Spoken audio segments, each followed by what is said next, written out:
Hi, everybody. Welcome to Purpose People. Today, I've got a friend of mine called Pete Bangham, and Pete Bangham runs a company called Ommec Direct. His background is in print. He has printed some amazing things, amazing books, including The Crisis Catalyst.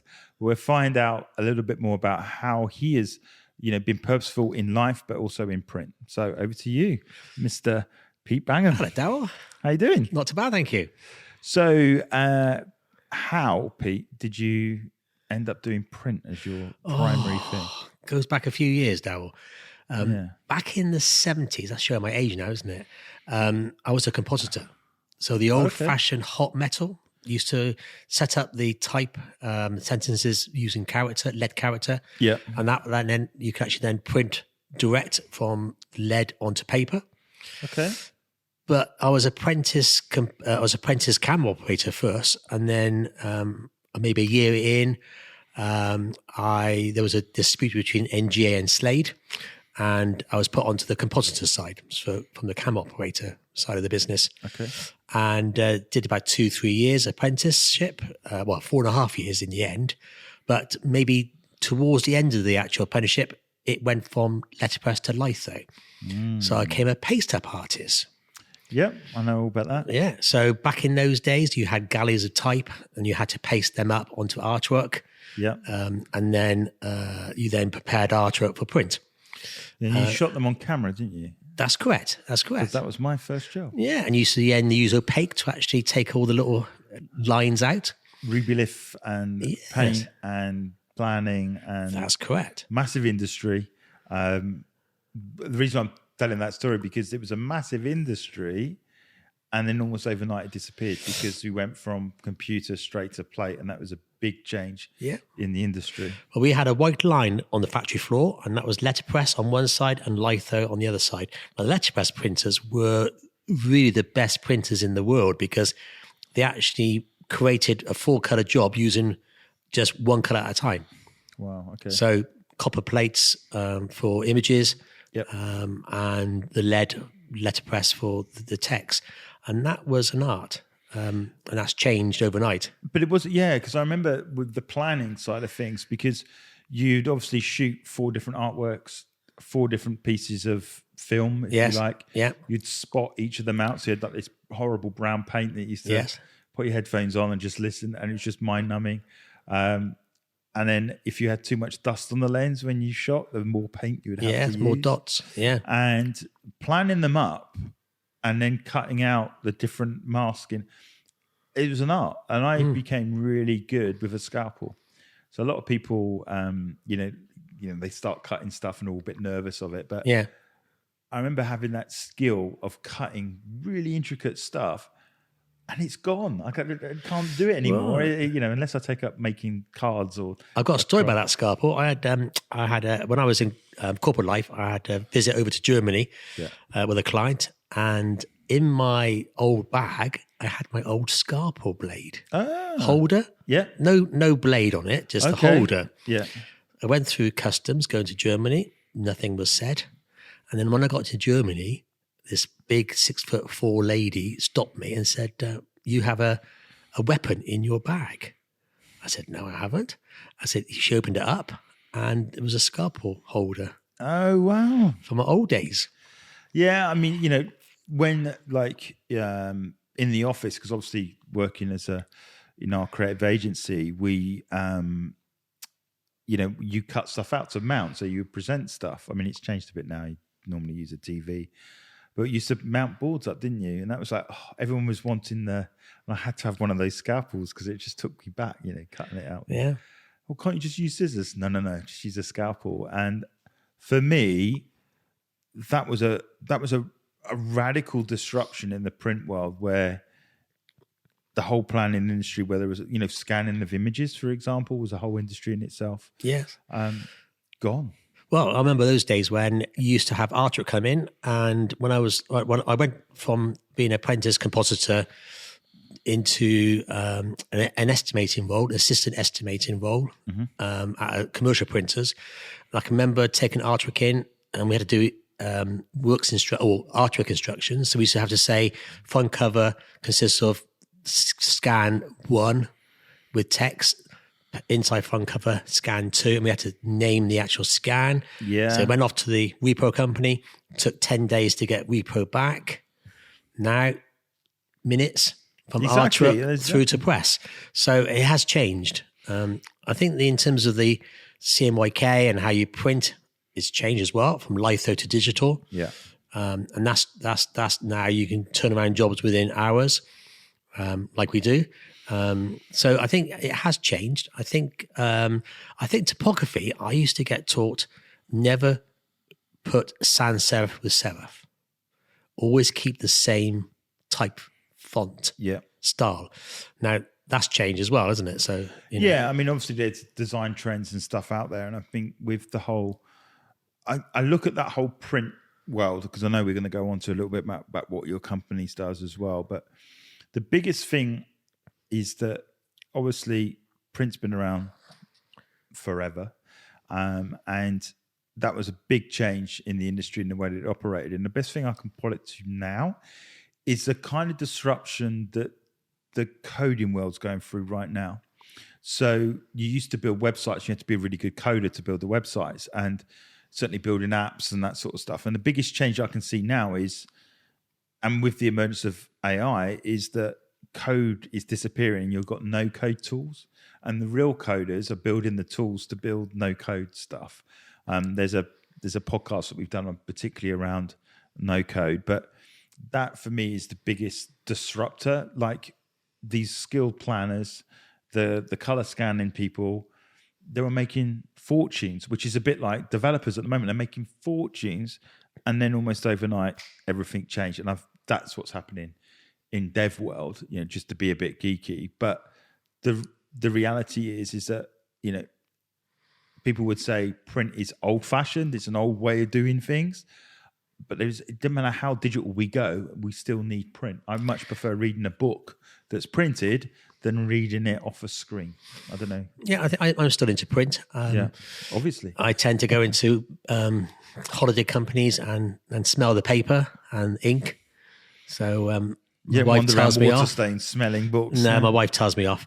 So and I go in and I think my aim or my vision for the future was going to have a oldish house with one wall with books from top to bottom, and have one of those little ladders you see them on TV. Yeah. So you can just go up the ladder and then go across. But I'm collecting books, but I haven't got as many.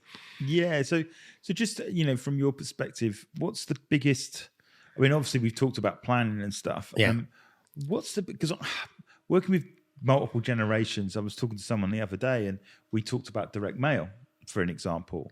And direct mail was one of those things where we fed up getting our letterboxes full of like. Don't say the word. Don't say J. You cannot say J. Yeah, exactly. No, you can't say J. It was our inbox, our letterbox has been full of a load of stuff and whatever else. And so this thing of now is that when people think print, they think that. They think the J word. Yes. And having worked in an agency that's backbone was direct mail, because up until the internet, you couldn't track the activity. Direct mail was a great way to do that. And then talking to people about print now, they go, "Oh, it's bad for the environment, so we don't do print stuff." So what would your counteract? I don't think I'm very passionate about direct mail because that's my business. Yeah. It is more targeted. You can, with now digital, you can target individual names actually on the actual postcard or letter, and you can actually target and personalize whiteout type now, where in the olden days. Wow. That'd be 4-color plates, and really, you couldn't do it. But now you can actually use XMPie, and you can actually digitally print and personalize on the fly, reverse whiteout text, imagery, bringing in different pictures. So if you have a database where that person likes a holiday in Italy, you can actually bring in the Italy pictures with their name and address. Likewise, if somebody likes cruising, they can do the same. But I think direct mail is working. It's more targeted now, and the data is key. In terms of your question regarding the environmental friendly type on direct mail. If you look at, I read an article where on emails becoming spam. A lot of the companies and home owners are putting their spam filter on, and therefore they're not getting through. Yeah. But the cost of generating that emails, you've got electricity costs, you've got all those environmental issues. Servers. But direct mail, you can use recycled paper. Yeah. You can reuse vegetable inks, which we use on litho. Yeah. You can use sustainable resources where we're using partners. I always call our printers partners, because we work with them in terms of making sure it happens from artwork through to post. Yeah. But we are using factories now where we have UV solar panels on top. Mm-hmm. So it's actually generating all the energy they require from the solar panels. Yeah. So we're not actually using any other energy to actually print from. So we're using recyclable paper if the client wants it. Yeah. We're using FSC if it's required. Yeah. We buy from sustainable sources. Yeah. Paper-wise, we're using vegetable inks. Yeah. So in actual fact, we are eco-friendly. And I think that for me is quite key, because I think when someone says, "Oh, it's going to harm the environment," they haven't made that compare and contrast against digital. I mean, starting to creep out now with the whole thing of crypto, particularly Bitcoin, in how much energy it actually takes to create a coin being harmful to the environment. Now, it's just online. We just think electricity, we switch our machines on and it doesn't cost, but it does cost. There's a cost behind it. Yeah, and how's that energy being formed? Is it from gas or from renewables? Yeah. If it's from gas, there is a cost of getting that, out of the actual ground, and that takes electricity to actually convert it. So, there is a cost. Yeah, absolutely. So for me, with what you do, obviously you've been in print what seems like forever. Yeah, so many years. So many years. Is that something that you consciously decided to do, or is something that you fell into? I and just love print. My nickname is Paper Pete. I know. Yeah, so I'm very passionate about print. I'm very passionate about delivering service to clients. Yeah. When I set up Ommec Direct 12 years ago, I was in corporate life for 30 odd years. I was looking after some big names in the industry. I can't tell you a story. I did some work with a company called Thompson's Holiday Company. Yeah, I know Thompson. I used to go up there every Friday into a meeting, and they had a basement car park. And I can always remember the story about, I used to just drive up in those days, and I used to go down underneath the car park and used to get through the security, through the gates. There was like a little ladder, a little staircase up to the reception area, and you could bypass all the security and go in. One day, they took away the steps, so I couldn't get into reception. So I had to tailgate. Is that the word? Yeah. Tailgate in. I actually tested their security because I tailgated into the meeting. And then after the meeting, I said, "Oh, I've just got to, a bit embarrassing, but I actually parked downstairs. Could you let me out?" Oh, wow. Yeah. So ever since then, I take the train up to London now. Do you? Wow. But, for me, it's a case of you being in print so long, there's not anything that you aren't aware of in print. And certainly for creation as an agency, you are one of our go-to people in terms of print because of that experience and that knowledge and stuff. What's the most complex print job that you've actually done? I had to, a few years ago, I was asked to quote for a job which was a London company could not do in time. It was basically 1 million mail packs. Wow. For a political party. I won't name names. And basically, they had to get this out within 9 days from artwork to posting out. Imagine 1 million letters, 1 million 6-page leaflets, 1 million envelopes to be personalised, printed, personalised and enclosed. We did it in 8. I got some favours in. We produced the envelopes within 3 days. we were on a white paper solution within 2 days, and we were in closing after 4 days. So within 8 days, we had mailed 1 million packs. And did it help the party? I think it did, yes. Okay. Direct mail did work. It did work. Did Yes, help them. yes. Okay. And maybe another one would be, I did a lovely job for the Humans. Oh, okay, yeah, yeah. And that was a case bound, 4-color right through, Yeah. Onto a hardback envelope, a hardback board back cover. Mm-hmm. But what the technical aspect was that there was a section on silk with a scratch off. Yeah. Now, scratch offs are always very difficult because sometimes when you are finishing a book, the pressure on the actual the latex marks. Yeah. With the pressure and the heat, and a lot of people don't do that. But it actually turned out really well. It was a lovely case bound book. Yeah. And that was a nice little project.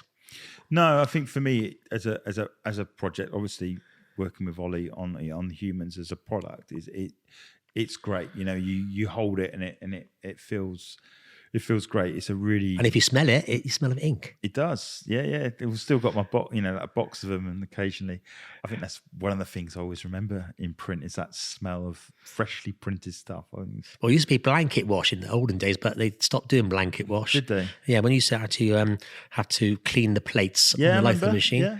Was that reddish liquid? Yeah, that's correct. Yeah, and you used to smell it, and but I think now, health and safety, they've stopped using it. But that used to get your nostrils clear. I'd take your hair off. Yes. Yeah. I've still got my hair. So when we look at purposeful print, for me, what are some advantages that you can see in the marketing mix with print that maybe the other different methods or different channels cannot offer? What would you say? I think in terms of having a tangible product, I think a lot of people with emails, they read it and they put it to one side or on their email box, or they look at Facebook and they look at it and they can't find it because they read it and it doesn't come back up again. Yeah. Maybe LinkedIn as well, where you read it, then new link posts come in. So you have to scroll through to get to your post that unless you save it. I think with direct mail, it is proven that within so many weeks, people actually leave it on the side of their entrance hall or on their table and they actually refer to it. So it is a long-lasting situation where you could get, maybe you drop it in the post box, lands on somebody's doormats, and they may pick it up. They may read half of it. They may leave it, put it on one side, and they may pick it up next week. Mm-hmm. And then they may think, I need something like that. Mm-hmm. I'll respond to the actual postcard. So I think it does work. I think in terms of having personalized post, make sure the name and the address is right. Yeah. Because, if you say Dear Darrell and you say then Dear Harry. Yeah. And you get the wrong address, that is. Or Harold. Yes. Yeah. But I think it does work. And having that on somebody's doormat works. Yeah. I mean, obviously direct mail being the outworking of the personalization in terms of print. I think for me, that was the advantage using direct mail that the other got. Digital hadn't emerged, so you could track stuff. You had like quote this or quote that, and you could do laser the type, but you could also laser other aspects. So we got a bit more creative. So some things you would open, it was a different image based on their answers or whatever else, and you would send out. You'd print different items, and they would be personalized around their preferences, so to speak. In terms of the whole purposeful journey, one of the things I heard, which I think we've used before as a strategy, is letter writing. Actually, letter writing to a CEO or business owner, which is a lost art, because we're all about sending emails and LinkedIn DMs and stuff like this. But a friend of mine did a campaign of letter writing, and they got their best results ever from writing letters to business owners and CEOs, which trumped email. And the way they did it is the laser of the name and the personalization was done as if it was handwriting. Handwritten font. Yeah. When I'm back in, I think it goes through cycles, because back in maybe the late 90s, we used to personalize the name and address on the front of the envelope in blue handwriting. Yeah. Actually put a stamp on the front. Oh, okay. Yeah. And then cancel the stamp. So it looks like basically somebody actually handwritten and hand stamped a stamp. Yeah. But the stamp was mail sorted, so you claim back your mail sort. Yeah. And that still can happen. I think that trend is coming back. I think having personalised handwritten font works. And also handwriting the actual letter. Yeah. Because you can actually digitally print it with a handwritten font. Yeah, yes. Yeah. But make it a little bit more interactive, like blue signature. So a lot of things can work for that person or the company who are looking to offer their services or products by using, handwritten fonts. Yeah, so one of the things I hear or heard is that approach gets people past the gatekeeper, particularly let's say for recruitment companies that are trying to maybe become the client. They employ the client to get past the.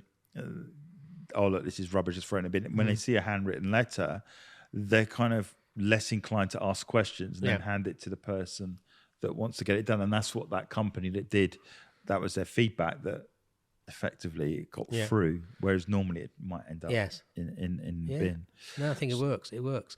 I think also responding to speed to market is key. Okay. We've just set up within COVID a letter to mail offering. Okay. Which basically from your laptop or your desktop, remotely or in the office, you can send a letter out. Okay. So by a click of a button or 3 clicks, you upload your Word document, you set up a little driver on your laptop or your desktop. You click onto that, it comes up, it checks the Word document, and it checks the window position, and then you just click to print, and we then print and mail for a cost of second class stamp plus VAT. So again, that's technology moving on, isn't it? In terms of print is still there, but the way it's executed has changed over a period of time. That's correct. Speed to market is key. Within 2 days it will drop, and you can actually change your background PDF for your letterhead. So you can have style A, style B, style C set up on your system. Yeah. So you can actually change your company background. So the Word document can be mail merged, and that can actually then create 1 to 10 letters or 20 letters at a time. Yeah. So the speed to market, but also the cost to market, because if you imagine for 100 letters at 68p, it's only 68. Is that how much first class is now? No, it's that second class 68p. How much is first class? Or over 90p, 90p? 96p, I think. Oh my gosh. Yeah, I don't show my age now. I know. I thought it was still like 28p, but clearly not. No. Wow. No. But in terms of postage, we use advertiser mail, raw mail, advertiser mail, but also downstream access. We've got partners with our postage, and over 4,000 you can mail sort data. Yeah. You can mail market. Yeah. You've seen the little barcode on your post coming through. Yeah. That's mail mark. You can use raw mail economy, which has got an M. It takes longer to actually drop. Yeah. But there's also saving. So I've been in the industry for so many years, and I just love looking at opportunities to save clients money. Yeah, because that's what we used to do. I used to be involved in a magazine, and the printer that we were working with allowed us to put it through their mail sort, because it, rather than putting stamps on, I think when I first got involved with the charity, they were sticking stamps on to post this magazine. Yeah. And I was like, well, that's the labor to do it, the buying of the stamps, and the time it took. Yeah. It was like, no, what would be a better idea is if you outsourced it and they put it in plastic sleeves, they put a little sheet in there, and it saved them a fortune in terms of time. Well, polywrap is polywrap and wrapping with a carrier has now really diminished a lot. Oh yeah, I'm sure this is good 15 years ago. So. Because the environmental pressures on film, Yeah. you can wrap into instead of using low density polyethylene, you can use recycled film. Yeah. But if the volume is there, you could paper wrap. So you can actually print onto paper, personalize the name and address onto the paper, and actually then wrap it like a poly wrap. Yeah. Okay. And it gets sealed, and that's more eco-friendly. Yeah, no, I think George in our team handles all the print stuff, particularly with you now. So maybe I'm a little bit divorced from, the sort of the latest tricks and techniques and stuff. But, for me, it was the personalization of stuff and simplifying the process to help charities. The mouse sort of thing was really attractive because print would cost, buying the stamps from the post office, and now you've eliminated it. With charities, we offer a VAT-free solution. Okay. So basically, if you look at a pack, you've got an outer envelope, which you keep to one side. A letter, if it's solely for generating a fundraiser, i.e. for a specific cause, the letter's normally vatable. But for a cause, it's become zero rated. Yeah. A flyer within there has a zero rating. Yeah. A BOE would be normally vatable, but if you had the actual fundraising, like specific cause on the actual envelope itself, the BRE, business reply envelope, that becomes zero rated. So you can actually make your pack zero rated. Nice. Which actually saves 20%. And I think that's and I would, anyone that runs an agency or sending out a lot of posts, that's why they need people like you in their life to be able to optimize and help people save money, because a lot clearly is wasted on postage with ignorance. And I think that's where you've helped our team when we've come up with print solutions. We've been able to pass on the how to save mailing this out kind of conversation by your insight and your wisdom. Yeah. So talking about being purposeful in print, but that's not all you do, is it, Pete? Are we going to talk about it? What's that? The other side hustle that you... Oh, right, yes. Yeah, you did, yeah? Yes, you know what I forgot about? that. Yes, I do know that, Darrell. Yes. Well, my other side hustle is... you need to normally arrange a one-to-one with me, but I'll tell you that because it's you, I'll tell you. It's going to go out. Oh, is it? Yes.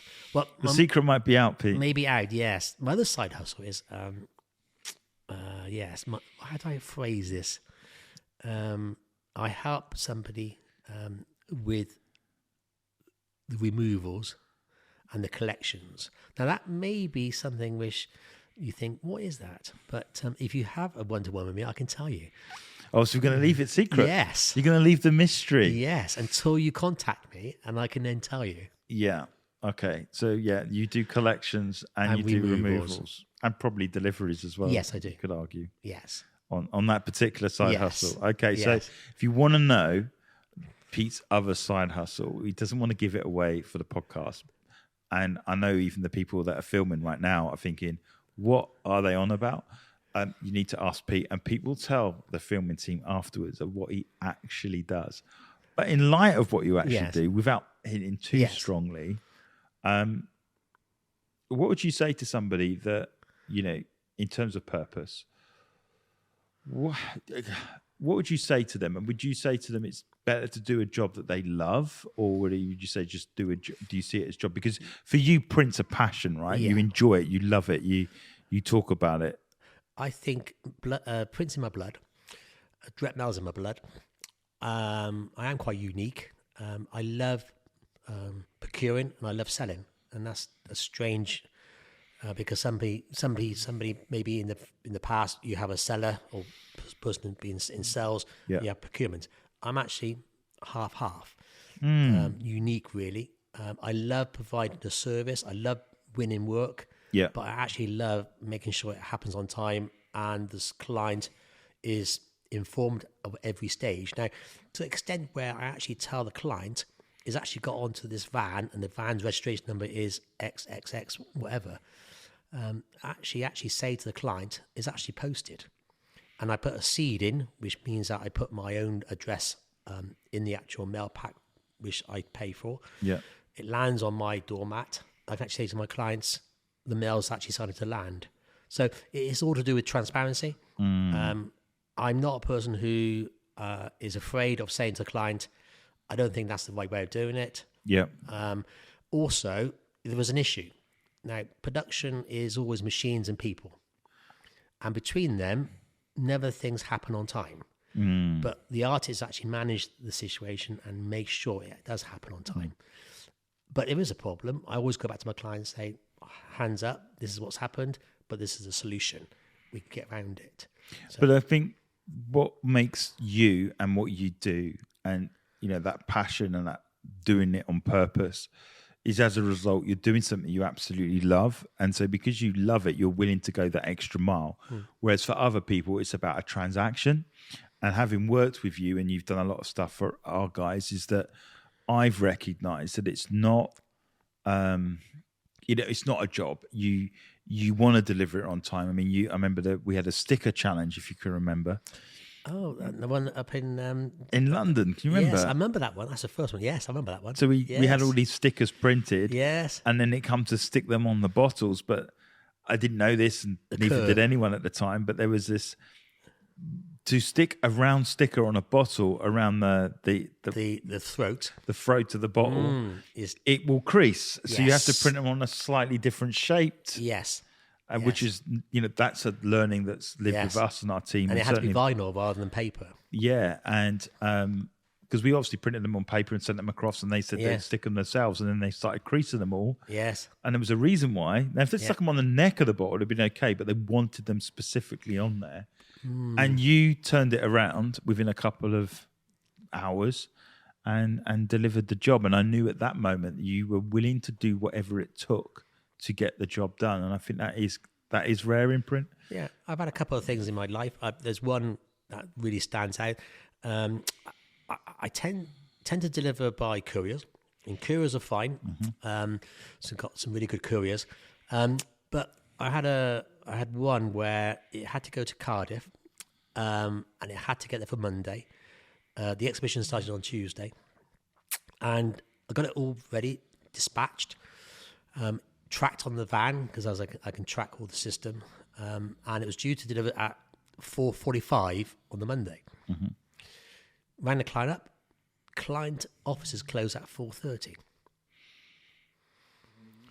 So this was at 2:00 in the afternoon. So unfortunately, once it's on the van, you really can't do much about it. Yeah. So I had to then make sure it actually delivered. I actually drove over to the courier hub, which was in Newport. Okay. When it got back into the depot, because it got there at 4:45, but no one was there, picked up the parcel and delivered it to the client's home in Cardiff that night. Wow. So we do strive to make sure it happens. It happens when you say it delivers on time. Yeah. And I think, and that for me is that's I working in the plant and always heard the printers or the excuses were like, well, that's the client's problem, and it was like, that's not great customer service. It's like, no, our job is to print an immaculate looking piece of work. But likewise, some printers are the pagination's wrong and the numbers are wrong. Some printers would phone up and say, hey, it's wrong, and other people would just go ahead and print it and just say, oh, well, it's the designer's fault. Yeah. And certainly with you, if there is a mistake, you normally flag it up ahead of time. I think there's a planning, because when I did a case-bound book, I actually get the pagination on paper and we marry it up to what section starts. Yeah. To make sure the section starts on the right material, section starts complete on the left-hand side or the right-hand side. So make sure that is actually right from the beginning planned. What is, and it may not have been you, so it's okay. Make it clear that it isn't you. Yeah. Any print nightmares? Because I know one where we did a billboard and the phone number was wrong and no one picked it up. They filled in the missing number of the code, and it was up for 4 weeks and no one picked it up. And it wasn't until it was being taken down that's when, the phone number was wrong. And the event was successful and whatever else. So sometimes your brain does fill in the gaps, but that's probably big because it was a big billboard, big mistake. But is there any mistakes that any print nightmares that you've heard of? No, not from me. No. No, I don't think so. I think it doesn't. I over my years, I haven't had many, as you say, bloomers. But No, but I'm not saying you, the bloomers. Have you heard of any bloomers? Print bloomers. You hear that some of the paginations has not been done correctly. I think in terms of the aspect of anything which is missing, I don't know. I haven't had big ones. So I'll give you an example. So there's a van, a Starbucks van, Yeah. and it's got Starbucks written on the side, and it's one of the sliding doors. Oh, I see. When you close it, So when you close it, it doesn't say Starbucks; it says Sucks. I think it was. Oh, right. And that was quite funny, and in terms of no one's really thought that through, and I think that's what I mean by the right. bloomers, where you're doing it yeah. right, but it's just something that no one has seen before. No, I haven't had those. I haven't recall any of those. Yeah, you often see it with copywriters. Yeah. They have a headline that no one's pointed out that headline might mean something else. Something else. I think it was a Toyota. So Toyota Toyota had a car called an MR2. You heard of MR2? Yeah. So in France, MR2 means something else. So marketability wise, that car, you don't want to call it an MR2. And as a result of that, because I think the connotation means human waste. That's the best way to put it. So obviously that's not going to fly in that country, but sometimes you come up with a name and you don't think about its connotations in other countries. Yes. And the most famous one I've ever heard, like in terms of print, they had completely wrapped a Concorde in blue, okay? And it was for Pepsi. And they launched Pepsi in China, relaunched it. So it had a new logo. The problem is, in China, blue's an unlucky colour. Yes.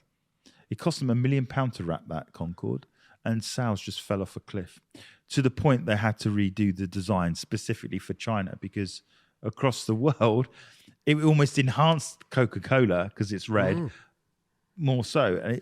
And it was like a thing where the Chinese feel so strongly about it. I think it was a Chinese football owner. He bought Cardiff City, and he changed their home kit from blue to red because he felt so strongly that blue was an unlucky colour, not knowing that Cardiff City's nickname is the Bluebirds. Yes.